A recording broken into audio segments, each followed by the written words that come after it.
The biggest banks in the world are quietly hoarding cash, and they are not telling you why. JPMorgan Chase, Bank of America, Goldman Sachs, Citigroup, Wells Fargo.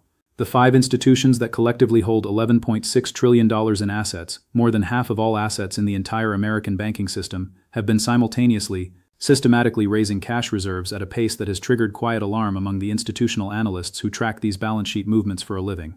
Not one bank, not two, all of them, before Q2, before the earnings season that will force public disclosure of what their internal models are currently showing, before the stress test results that the Federal Reserve will publish later this year, before whatever event their risk management departments have apparently decided requires substantially more liquidity than these institutions were carrying 3 months ago.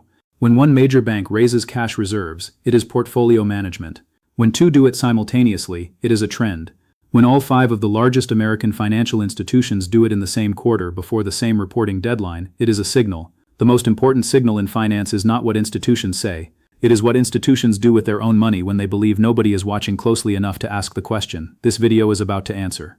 Here is the dark truth behind the simultaneous cash accumulation. These banks are not raising cash because they expect opportunity, the standard public explanation for liquidity accumulation that financial PR departments deploy whenever the real answer is too destabilizing to communicate. They are raising cash because their internal models are showing stress concentrations in their loan portfolios, their derivatives books, and their counterparty exposure networks that require substantially more liquidity buffer than current regulatory minimums to survive without federal intervention. They are raising cash because Q2 is when the commercial real estate maturity wall begins hitting with full force.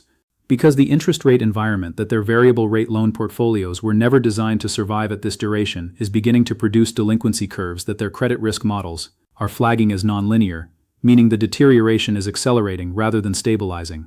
And because the geopolitical risk environment, the Persian Gulf escalation, the Russia-Ukraine financial contagion, the China-Taiwan Strait tension that threatens the semiconductor supply chain, underlying every technology loan on every major bank's balance sheet, has moved from tail risk to base case inside the scenario planning departments of every institution, sophisticated enough to be running the analysis honestly.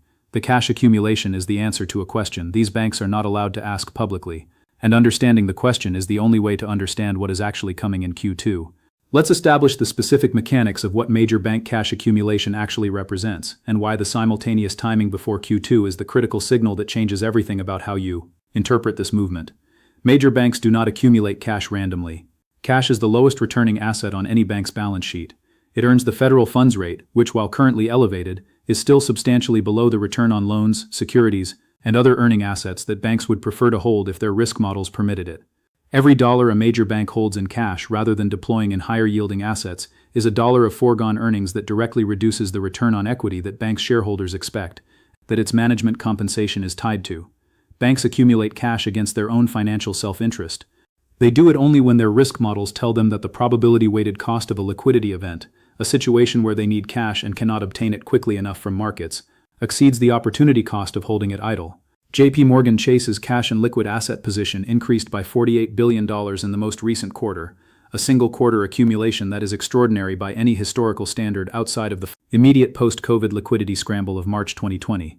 Bank of America increased its liquidity coverage ratio, the regulatory measure of short-term liquidity adequacy, to 118% against a regulatory minimum of 100%. Representing approximately $35 billion in excess liquidity above the minimum requirement. Goldman Sachs, whose business model as a trading and investment bank makes cash hoarding particularly costly in terms of foregone trading revenue, increased its global core liquid asset buffer by $22 billion. These are not rounding errors. These are deliberate, costly balance sheet decisions made by institutions whose every basis point of balance sheet allocation is subjected to rigorous return optimization analysis before execution. The commercial real estate exposure sitting on these balance sheets is the primary driver of the cash accumulation. JPMorgan holds approximately $160 billion in commercial real estate loans and securities. Bank of America holds $85 billion. Wells Fargo, the most CRE concentrated of the major banks, holds $154 billion. These exposures are not primarily in the office sector that has captured most of the public attention. They are distributed across office, retail, multifamily, hotel, and industrial properties, with the multifamily sector now emerging as the second major stress concentration after office, as rising insurance costs, property tax increases, and rent growth, deceleration simultaneously, compress net operating income on apartment buildings financed at 2021 cap rates with floating rate debt. The derivatives exposure is the hidden financial nuke that the cash accumulation is most urgently addressing. The five major banks collectively hold notional derivatives exposure of approximately $180 trillion, a number so large it is almost incomprehensible until you understand that notional exposure and actual risk exposure are very different things. The actual mark-to-market exposure, the amount that would be lost if all counterparties simultaneously defaulted, is a small fraction of notional, but that fraction, across $180 trillion in notional exposure, is still measured in hundreds of billions of dollars. And the counterparty default risk in the current environment, where commercial real estate stress is producing regional bank fragility, where sovereign debt stress in Europe is producing insurance company balance sheet pressure, where emerging market dollar debt is producing currency crisis conditions in economies whose banks are counterparties to these derivatives, has increased substantially and non-linearly in the past 2 quarters. The interest rate derivatives book is the specific concentration that is generating the most urgent internal concern. When the Federal Reserve raised rates from 0.25% to 5.5% in 16 months, it created the largest and fastest interest rate shock in 40 years. Every interest rate swap, every interest rate cap, every structured product with embedded interest rate optionality that was written during the 2020 to 2022 zero-rate environment is now sitting at a mark-to-market position that reflects the full magnitude of that rate shock. Most of these positions are hedged, but hedging is only as good as the counterparty providing the hedge. And the counterparty providing the hedge is often a regional bank, an insurance company, or a pension fund whose own balance sheet is under stress from the same rate shock that made the hedge necessary. Correlated counterparty stress, the condition where the entity that owes you money when your position loses is simultaneously losing money on its own positions for the same reason, is the specific scenario that liquidity cannot solve once it materializes. It can only be managed before it materializes, by holding enough cash to survive the period between when the correlation becomes visible and when the regulatory and central bank response infrastructure can be mobilized. The pattern of major financial institutions simultaneously and quietly accumulating liquidity buffers in the period immediately preceding a systemic financial stress event is one of the most reliably documented phenomena in the academic literature on financial crises. It has appeared before every major banking crisis in modern financial history, with a consistency that should have made it a standard early warning indicator in every regulatory framework on Earth. It is not, because the institutions whose behavior generates the signal are also the institutions with the most influence over the regulatory frameworks designed to monitor them. Study the 6 months preceding the 2008 financial crisis with forensic attention to bank balance sheet movements rather than the public statements that were being made simultaneously. Bear Stearns increased its liquid asset buffer by $10 billion in late 2007, a move that its Treasury Department publicly described as routine balance sheet optimization. Lehman Brothers raised $6 billion in new equity capital in June 2008, 4 months before its collapse, describing the raise as a proactive measure to strengthen its balance sheet for growth opportunities. Citigroup sold $7.5 billion in preferred securities to sovereign wealth funds in November 2007, publicly framing the transaction as strategic capital partnership. Every one of these moves was described publicly as offensive financial positioning. Every one of them was actually defensive liquidity accumulation driven by internal models showing stress concentrations that the institutions were not yet willing to disclose publicly. The gap between the public description and the private reality in 2007 and 2008 was not unique to those institutions or that crisis. It was the rational behavior of institutions whose ability to continue operating depends on the confidence of their depositors, their counterparties, and the short-term funding markets that provide the overnight liquidity they need to function. A bank that publicly discloses its internal stress assessment destroys the confidence that prevents the stress from becoming a crisis. So the disclosure is managed, the language is optimized, the cash accumulation happens quietly, and by the time the public understands what the cash accumulation was actually responding to, the event it was preparing for has already arrived.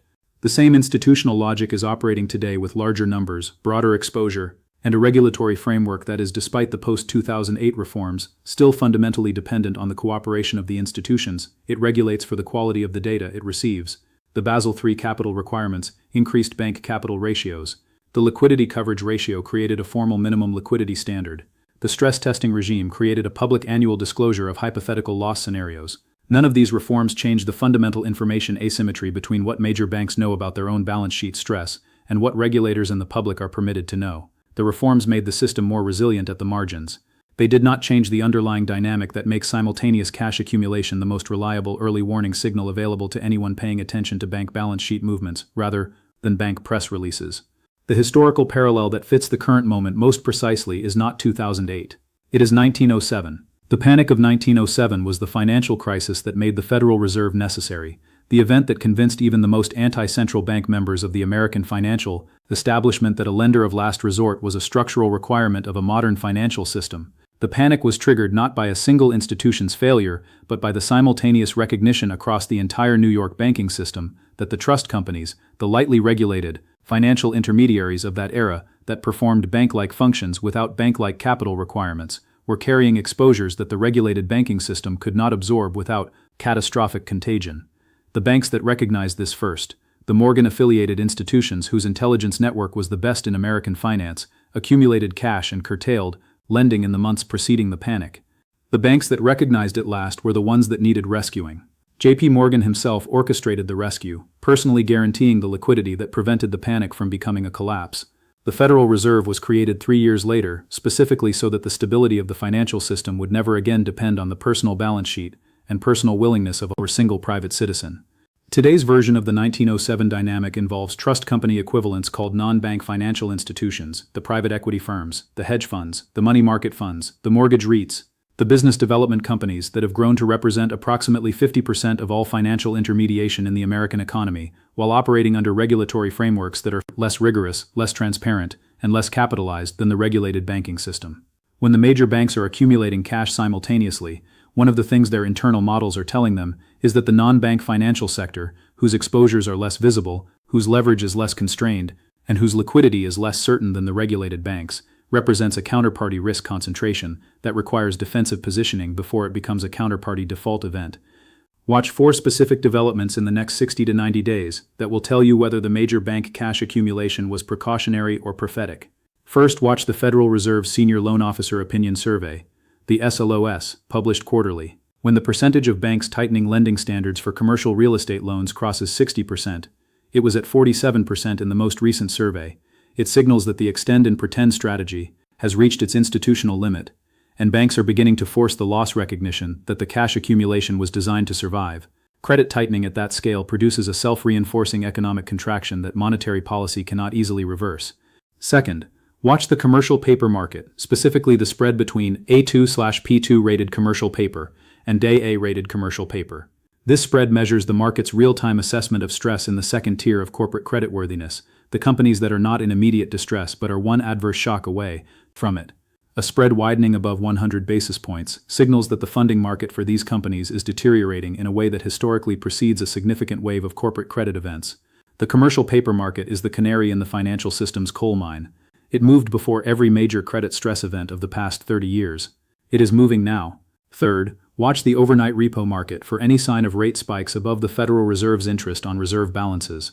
Rate, the IORB, repo market stress, the condition where banks are reluctant to lend to each other overnight, even at elevated rates, is the most direct signal of interbank trust breakdown.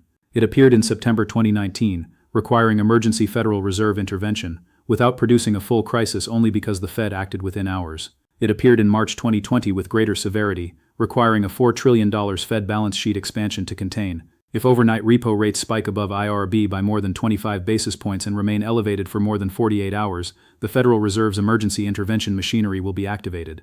The cash accumulation at major banks is the private sector's attempt to ensure they are on the right side of that activation rather than the reason for it. Fourth, watch Warren Buffett's Berkshire Hathaway cash position disclosure in the Q2 earnings release. Berkshire's cash position reached $334 billion in the most recent disclosure, the largest cash holding in the company's history, representing approximately 25% of total assets. Buffett does not hold $334 billion in cash because he is running out of investment ideas. He holds it because his assessment of the risk-reward in available assets does not justify deployment at current valuations given his private assessment of the macro-risk environment.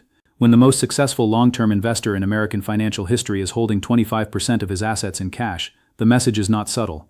And when that cash position continues growing rather than being deployed, when Q2 shows $350 billion or $370 billion rather than meaningful deployment, the message becomes impossible for any honest analyst to explain away.